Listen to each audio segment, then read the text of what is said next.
Alright, let's talk about Nokia stock. I have two interesting parts to bring up.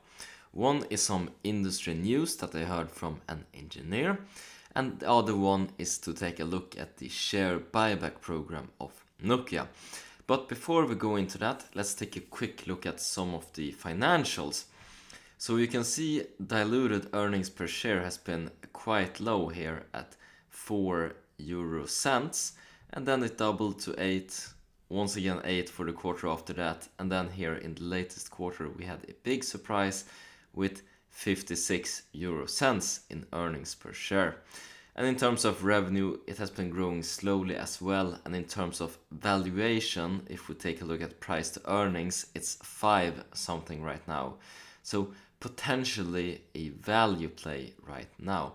And one of the things that tend to send a stock higher is share buybacks. With less pieces of the pie to own, so to say, each pie becomes more valuable.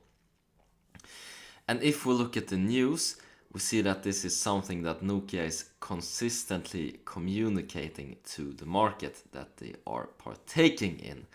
However, there seems to be some dilution going on as well, because if we take a look at Nokia and the amount of shares outstanding over time, we can see some big issuance here in 2015 going into 2016 actually.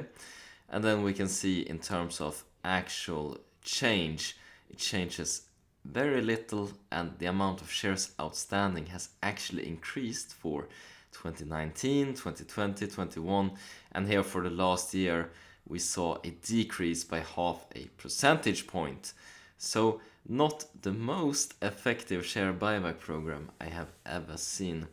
However, in terms of potential future revenue, I learned an interesting fact from an engineer in Sweden talking about 5G, talking about the rollout in zones. It's going a lot slower than anticipated, and despite that, we still see some nice revenue gains for Nokia, who is a player in this space.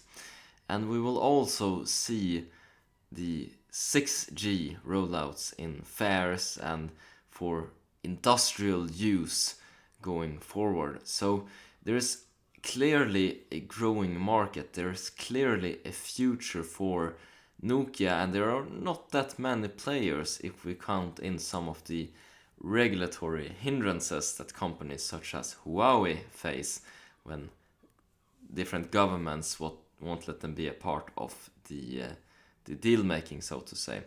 So Nokia, very interesting company, very low price to earnings ratio.